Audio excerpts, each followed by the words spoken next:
Syawal adalah bulan kemenangan, bulan untuk kita mempereratkan silaturahim dan mengukuhkan perpaduan.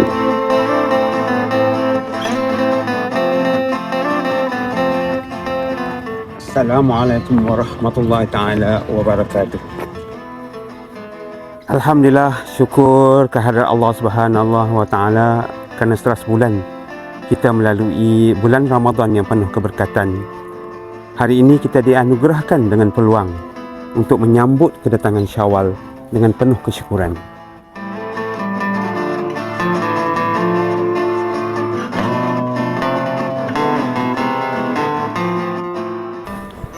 Ramadan telah mendidik jiwa kita tentang erti kesabaran, keikhlasan serta menguatkan iltizam kita dalam memikul amanah sebagai penjawat awam.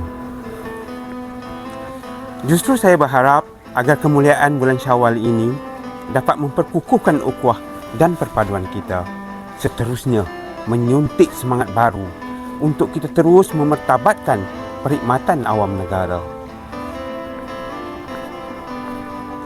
Di kesempatan yang amat bermakna ini, saya mewakili seluruh warga Intan Kampus Wilayah Utara Intura ingin mengucapkan selamat Hari Raya Aidilfitri, ampun maaf zahir dan batin.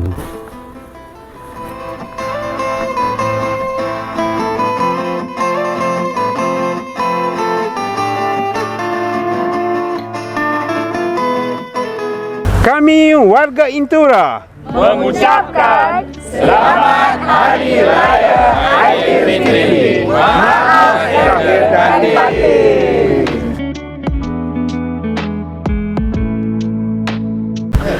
Salam Aidilfitri. Salam kemaafan dari kami Bahagian Latihan Intura.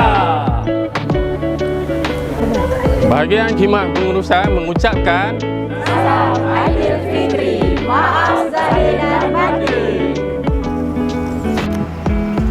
UPP Intura mengucapkan Salam Aidilfitri. Maaf zahir dan batin.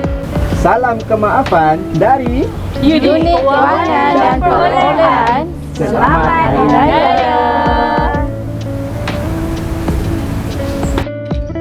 Kami unit domestik ingin mengucapkan Selamat Hari Raya Aidilfitri. Maaf zahir dan batin.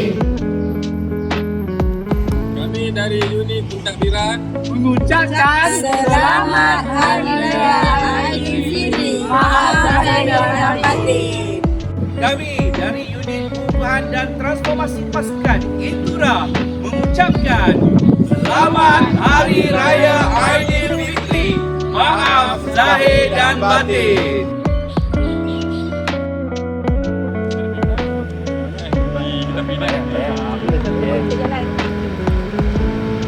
Kami dari unit ICT mengucapkan Selamat Hari Raya Aidilfitri. Maaf zahir dan batin.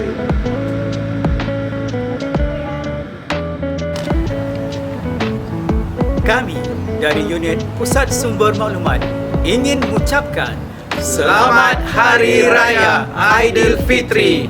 Maaf zahir dan batin. Teng teng teng teng teng teng teng teng teng teng teng teng.